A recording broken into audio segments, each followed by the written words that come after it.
میں جب اپنے تخت پر واپس لوٹوں گا تو اس باغ کو میں خرید لوں گا. اگر یہ گڑیا خرید کر نہیں دے گی تو میں جو ہے اس کو زبردستی اس کے پاس سے لے لوں. اس کے دل کے اندر فتور پیدا ہو گیا, بدنیت ہی آ گئی اس کے اندر. تھوڑی دیر بیٹھا, سانس کیا, پھر گڑیا کو کہا میرے جانے کا وقت ہے, پتہ نہیں مجھے منزل ملے یا نہ ملے, کب ملے, اپنے ساتھی ملے یا نہ ملے, میں اپنے جگہ پہنچوں یا نہ پہنچوں, مجھے اور جو ہے رس دے دیجیے, مجھے اور پھل توڑ کر کے دے دیجیے. گڑیا نے کہا ٹھیک ہے بیٹا بیٹھو, دے رہے ہیں آپ کو. جو ہے برتن میں پھر وہی درخت سے وہی ٹہنی سے ایک بار پھر توڑا.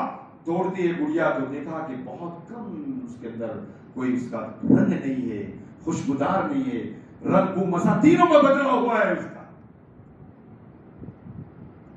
جب اس کے پاس اس برتن میں اس بادشاہ کو دیا نوشیروان کو, تو اس نے دیکھا نہ خوشبو ہے اور جو ہے نہ مزہ ہے, نہ رنگ ہے, کچھ بھی نہیں. آخر کیا وجہ ہے؟ وہی درخت ہے, وہی. کہا گڑیا کیا معاملہ ہے؟ یہ دوسرا درخت ہے. کہا نہیں, وہی درخت, وہی ٹہنی صاحب کو وہی سائز کا پھل اور اس کا رس اور جوس نکال کر کے آپ کو دیا ہے. تو پھر کیوں ایسا؟ گڑیا بڑی سلجھی ہوئی تھی. اس نے کہا کہ لگتا ہے کہ بادشاہ وقت کی نیت میں فطور پیدا ہو گیا ہے, اس کی نیت میں فطور پیدا ہو گیا, اس لیے میرے اس پھل کا رخ, اس کا در, اس کی خوشبو, اس کی لذت اور اس کا رنگ, تمام چیزیں بدل گئی, اس کی مقدار بھی بدل گئی. نوشیروان کو بڑا احساس ہوا کہ واقعی میری نیت تو بدلی ہوئی, میں نے تو اس گڑیا سے خرید کرنے کا, خرید کر نہ دے تو اس کو زبردستی لینے کا میں نے ارادہ کر لیا. کہا کہ گڑیا میں معافی چاہتا ہوں, میں نوشیروان ہوں اور میں بادشاہ ہوں اس وقت کا. میں نے نیت کی تھی کہ تم نہیں دو گی تو جو ہے میں تم سے زبردستی لے لوں گا, لیکن میں تم مجھے معاف کر دو, میں ایسا نہیں کروں گا. اور جو ہے میری بدنیتی کی وجہ سے اللہ نے جو ہے مانتا تھا وہ کہ خدا ہے کہ اللہ ہے کہ, اس کی وجہ سے اللہ نے جو ہے اس پھل کے اندر سے رنگ و مزہ تینوں کو چھین لیا. سوچیے میرے دوستو, نیت کے دار و مدار پر, نیت پر کتنے بڑے فیصلے اللہ تعالیٰ فرماتے ہیں. اس لیے اپنی نیتوں کو ہمیشہ درست کرے. اپنے اعمال انما الاعمال بالنیات, بخاری شریف کی سب سے پہلی حدیث ہے. جب ہم اپنی نیتوں کو درست کریں گے تو انشاءاللہ تمام حالات, تمام چیزیں ہماری درست ہو جائیں گی. ہم عمر بن عبدالعزیز کے زمانے میں ایک ہی گھاٹ پر جو ہے بھیڑیا اور بکری ایک ہی گھاٹ کے اوپر جو ہے پانی پیتے تھے. عمر بن عبدالعزیز کا جب انتقال ہوا تو جنگل کے اندر چرواہا بکریوں کو چرا رہا تھا, تو جس گھاٹ سے بکری پانی پیتی تھی, بکری کا ریوڑ جب وہاں گیا تو بھیڑیے نے جھپٹ مار دی. تو اس چرواہے نے کہا کہ لگتا ہے کہ عمر بن عبدالعزیز کا انتقال ہو گیا ہے. کہا کہ عمر عبدالعزیز کے تخت کے زمانے میں, اس کی سلطنت کے زمانے میں کبھی کسی بھیڑیے نے میری بکری پر جھڑپ نہیں ماری ہے. آج ایک بھیڑیے نے میری بکری پر جھڑپ مار دی, لگتا ہے عمر بن عبدالعزیز کا انتقال ہو گیا ہے. ایک راہگیر گزر رہا تھا, اس وقت کوئی ذرائع ابلاغ نہیں تھے. کہا کیسے پہنچا, کیسے خبر؟ وہ راہگیر تھا, اس نے وقت بھی دیکھ لیا, اس نے تاریخ بھی دیکھ لی, ساری چیزیں. جب بستی میں گیا تو لوگوں سے پوچھا تو کہا کہ ہاں اسی وقت عمر بن عبدالعزیز کا انتقال ہوا. انسان کی نیتوں پر اور انسان کی کردار کا کتنا بڑا اثر معاشرے پر, جانوروں تک پڑتا ہے. انسان اس کا اثر جانوروں پر پڑتا ہے. اللہ رب العزت نے ہمیں یہ زندگی عطا کی ہے, یہ مختصر سی زندگی ہمارے لیے, یہ مسافر خانہ ہے. آج دیکھتے ہیں نا ہماری زندگیاں کیسے ہو گئی ہے. آج موت کا کوئی منازع نہیں رہا. پہلے ہمارے گاؤں میں, بستیوں میں ایک موت ہوتی تھی, ماتم ہو جاتا تھا. ارے بنگی کا یا کسی اور برادری کے وہاں بھی موت ہو جائے تو پورا گاؤں جو ہے ذکر کرتا تھا کہ فلاں کی موت ہو گئی, فلاں کی موت ہو گئی, فلاں کی موت ہو گئی. آج موت کتنی عام ہو گئی ہے, کتنی کم عمروں میں موت ہو گئی ہے. کل جو ہے ہمارے یہاں ایک بہت نوجوان ماشاءاللہ حافظ القرآن, بڑی خدمات ان کی, کئی تنظیموں کے ساتھ جڑے ہوئے, مسجد انعام کے نائب امام, عشاء کی نماز انہوں نے پڑھائی, رات کو 2 بجے ہارٹ اٹیک کا انتقال ہو گیا. حافظ اسحاق صاحب سارودی مولانا جی کے رشتہ دار ہے, کزین ہیں ان کے, اللہ تعالیٰ ان کی مغفرت فرمائے, ان کے درجات کو بلند فرمائے. بڑے بڑے خلیق انسان تھے, بڑا کام کیا انہوں نے. لیکن موت تو ہر انسان کو آنے والی, کل نفس ذائقۃ الموت, ہر ایک جاندار کو موت کا مزہ چکھنا ہے، لیکن بعض موت ایسی آتی ہے جو انسان کی زندگی میں کرنٹ کی طرح جھٹکا دے کر کے جاتی ہے، وہی ہمارے لیے عبرت ہے، وہی ہمارا ٹرننگ پوائنٹ ہے، وہیں سے ہم کو موڑنے کی ضرورت ہے۔ یہاں یہ موت، اچانک موت آ رہی کرنٹ کی طرح، اس نے ہمارے دل و دماغ پہ اثر کیا ہے، اب ہمیں اپنی زندگی میں تبدیلی لانے کی ضرورت ہے۔ میرے عزیزو، جب ہماری زندگی میں تبدیلی نہیں آئے گی، وہاں تک کچھ ہونے والا نہیں، ہماری زندگی خوشگوار نہیں بن سکتی۔ آج ہر انسان پریشان ہے، اولاد سے، مال سے، جان سے، گھر سے، کئی پریشانیاں کے اندر لوگ انسان مبتلا ہے۔ لوگ جو ہے معاملہ کرتے ہیں۔ اپنی روزیوں کا محاصرہ کرو، اس کی جانچ پڑتال کرو۔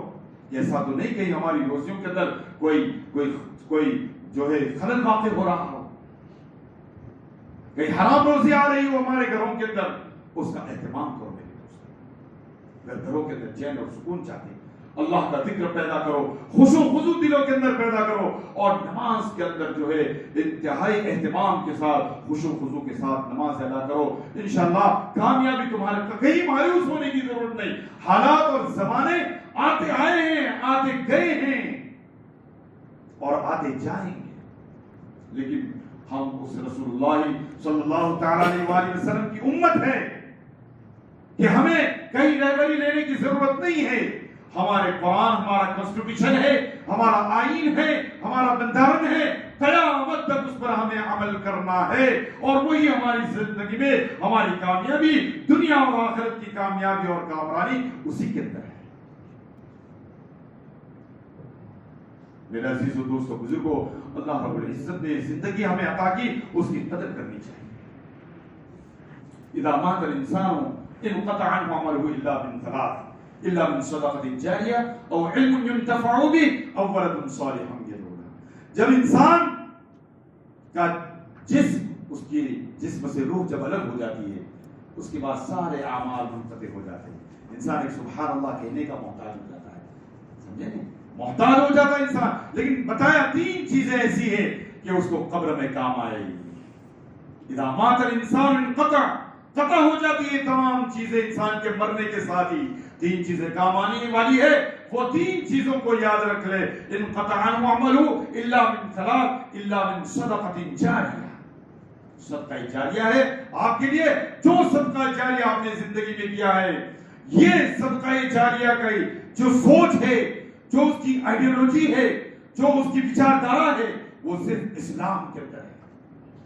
صدقۃ جاریہ فکر آخرت اور قوموں کے اندر نہیں ہے، فکر آخرت صرف اسلام کے اندر ہے۔ وہ تو آج کل لوگ کہہ رہے ہیں سورگ بھی ہے اور نرک بھی ہے، لیکن ان کا اتحاد، ان کی جو ہے ان کی کانفیڈنس والی کوئی کتابیں اس چیز پر کوئی دلیل نہیں پیش کر رہی ہے۔ فکر آخرت تو صرف قرآن اور حدیث اور اسلام کے اندر اور شریعت مطہرہ میں بتا گیا کہ یہ زندگی تمہاری عارضی زندگی ہے، ہمیشہ کی زندگی، ابد الآباد کی جو زندگی، وہ ہمیشہ کی زندگی ہے، وہ تمہارے لیے اصل ہے، اس کی تیاری کرو۔ اذا مات الانسان انقطع عنه عمله الا من ثلاث، الا من صدقة جاریہ او علم ينتفع به، وہ علم جو تم نے حاصل کیا اس سے لوگوں کو فائدہ پہنچا۔ خیرکم من تعلم القرآن وعلمہ، اللہ کے رسول صلی اللہ علیہ وسلم کی حدیث ہے، تم میں سب سے بہترین شخص ہے جو قرآن کو پڑھے اور لوگوں کو پڑھائے سکھائے۔ یہ او علم ينتفع به، اپنی اولادوں کو جو ہے نیک صالح بناؤ، بڑے بڑے انجینئر بن جاؤ گے، ڈاکٹر بن جاؤ گے، پائلٹ بن جاؤ گے، سب کچھ بن جاؤ گے، لیکن تمہاری من مٹی تمہارے اوپر ہوگی تو تمہارے پر فاتحہ اور تمہارے پر ثواب پہنچانے والا کوئی نہیں ہوگا، تو کیا کرو گے؟ اور علم ينتفع به، اپنی اولادوں کو نیک صالح بناؤ، اپنی اولادوں کو علم سکھاؤ، علم سکھاؤ۔ اور علم ينتفع به او ولد صالح، وہ اولاد جو تمہارے مرنے کے بعد تمہارے لیے دعائیں مغفرت کرے۔ ایسی اولاد کتنی بڑی بات ہے میرے دوستوں، اور کتنا بڑا سبق اسلام نے ہم کو دے دیا ہے، کتنا بڑا سبق جینے کا دے دیا ہے کہ آپ کی زندگی میں بھی چین سکون، اور مرنے کے بعد بھی اللہ تعالیٰ نے بتا دیا کہ جاؤ تمہارا ثواب جاری رہے گا۔ عزیزو دوستوں بزرگوں، بہت ساری چیزیں ذہن میں گردشیں کر رہی ہے، لیکن میں مختلف باتیں کر رہا ہوں تاکہ جو ہے ہر بات پر کچھ نہ کچھ روشنی آ جائے اور بات ہماری سمجھ میں آ جائے، اور تاکہ آج امت جو ہے ہمارے نوجوان کس حال میں ہے، لوگ پریشان ہیں، پوری امت کے اندر کہاں کہاں مسلمانوں پر ظلم و ستم ہو رہے، زیادتیاں ہو رہی ہے، اور ہمارا نوجوان غافل کی نیند، غفلت کی نیند میں سو رہا ہے۔ میں کل گزر رہا تھا ایک بستی سے، تو میں نے دیکھا ایک اوٹا ہے محلے میں، شہر میں سمجھ لیجئے، اور اتنے سارے نوجوان بیٹھے ہوئے کثیر تعداد میں، اور تمام مسلمان ہیں، لگا کہ 100% مسلمان تھے، اور تمام اپنے موبائلوں کے اندر مشغول تھے۔ دنیا کو جو ہونا ہونے دو، فحش کاریاں، بریانیاں، جو ہے بے شرمی، بے حیائی، تمام چیزیں مٹھیوں میں آ گئی ہے۔ تمہیں انہیں جو ہے بیڈ روم دینے کی ضرورت نہیں ہے، پرائیویسی دینے کی ضرورت نہیں، تمام چیزیں نوجوانوں کے ہاتھ میں آ گئی۔ اگر اس کے پر دار و مدار ہے کہ وہ اس کو کس طریقے سے استعمال کر رہا ہے، صحیح طریقے سے استعمال کر رہا ہے تو اس کے لیے باعث ثواب ہے، اگر وہ اس کو غلط طریقے سے استعمال کر رہا ہے تو اس کے لیے گمراہی اور بربادی ہے۔ کہاں جا رہی امت آپ دیکھ رہے سوچیں۔ ہمارے بوڑھے پرانے لوگ ہیں، ان کو معلوم ہوگی کہ آج سے 10 سال 20 سال 25 سال 30 سال کا زمانہ کیسا تھا، کتنا فاسٹ اور کتنا ٹیکنالوجی کے نام سے جو ہے دنیا کو کیسے تباہ و برباد اور کیسے آگ کے منہ میں دھکیل دیا گیا۔ لیکن میرے دوستو یاد رکھو، یہ دنیا کی دوسری قوموں کے لیے بربادی ہو سکتی ہے، مسلمان قوم کے لیے بربادی نہیں ہو سکتی ہے، خسارہ اور ٹوٹا نہیں ہو سکتا ہے، کیونکہ اس قوم کو اللہ تعالیٰ نے قرآن سے نوازا ہے، اس قوم کو رسول اللہ صلی اللہ تعالیٰ علیہ وآلہ وسلم کی اسوہ حسنہ سے نوازا ہے، اسوہ حسنہ سے نوازا ہے۔ میرا عزیز و دوست و بزرگوں، مجھے آگے سفر بھی کرنا ہے، وقت کافی ہو گیا ہے، اور زیادہ لمبی بات کرنا ٹھیک بھی نہیں ہے۔ بس الحمدللہ اللہ تعالیٰ جو باتیں کہی گئی ہے اللہ تعالیٰ اس پر عمل کرنے کی توفیق عطا فرمائے۔ جو ہے ہم ادھر ایک حضرت عبدالرحمن بن عاص رضی اللہ تعالیٰ عنہ سے روایت راوی ہیں، آپ فرماتے ہیں ان الایمان لا يخلق في جوف احدكم كما يخلق الثوب الخلق فاسألوا الله ان يجدد الايمان في قلوبكم، کہ جس طریقے سے آپ کپڑے پہنتے ہیں اس کپڑوں پر نقش و نگار ہوتے ہیں، اس کی سلائی ہوتی ہے، وہ نقش و نگار وہ سلائی کبھی باندھ پڑ جاتی ہے، کمزور پڑ جاتی ہے، سلائی اکھڑ جاتی ہے۔ کہا کہ تمہارے ایمانوں کی کیفیت بھی ایسی ہے، ایمان کا گراف کبھی اونچا ہوتا ہے، کبھی مڈل میں آتا ہے، کبھی لو ہو جاتا ہے، کبھی بہت زیادہ کمزور ہو جاتا ہے۔ تو کیا کرو گے؟ راوی حضرت عبدالرحمن بن عاص رضی اللہ فرماتے ہیں اللہ کے رسول صلی اللہ علیہ وسلم نے فرمایا فاسألوا اللہ، اللہ سے مانگو، سوال کرو، ان یجدد الایمان فی قلوبکم، اور اپنے ایمان کی تجدید کرو، اپنے ایمانوں کو تازہ کرو اپنے قلبوں کے اندر، اپنے دلوں کے اندر۔ اللہ سے مانگو، اللہ سے گڑ گڑاؤ اور کہو اللہ سے یہ بار الہ ہم تو گنہگار ہیں، تو بخشنے والا ہے، تو معاف کرنے والا ہے۔ کسی بہت اچھے فارسی کے شاعر نے کہا ہے من بخوابو پاسبان من توئی من جو تفلو ہرزو جانے من توئی گر نظارہ دام باشد ہر قدم چونتو با مائی نباشد ہے چغم کارے سہو استو نسیانو خطا کارے تو غفاریو بخشش عطا۔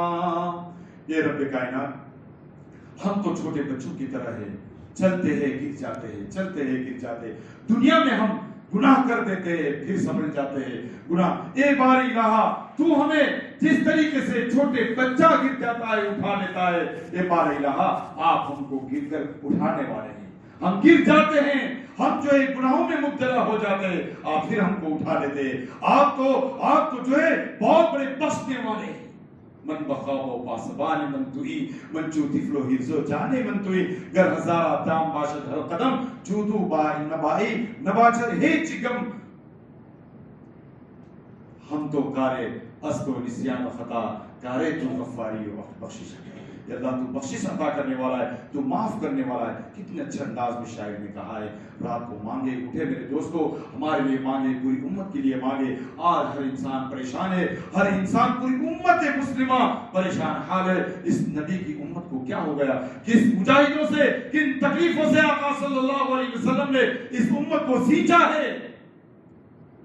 اور جب غزوہ احد کے موقع پر مسلمان جو ہے شکستہ دل ہو گئے، سست ہو گئے، قاہر ہو گئے، اس وقت اللہ تعالیٰ آپ صلی اللہ علیہ وسلم نے کہا ان صحابہ کی کیا حالت ہو گئی، کیوں یہ جو ہے شکستہ دل ہو گئے، کیوں مایوس ہو گئے؟ اس وقت کہا وَلَا تَهِنُوا وَلَا تَحْزَنُوا وَأَنْتُمُ الْأَعْلَوْنَ إِن كُنتُم مُؤْمِنِينَ۔ اللہ تعالیٰ دلاسا دے رہے، اللہ تعالیٰ ہمت افزائی کر رہے کہ مایوس مت ہو، بددل نہ ہو، اور جو ہے آپ مایوس اور سست نہ ہو، غم نہ کرے، فکر نہ کرے۔ صحابہ کو کہا غم نہ کرو، تم تو سچے پکے مومن ہو، ایمان والے ہو، کامیابی تمہاری قدم چومے گی، تم جو ہے جمے رہو، ڈٹے رہو۔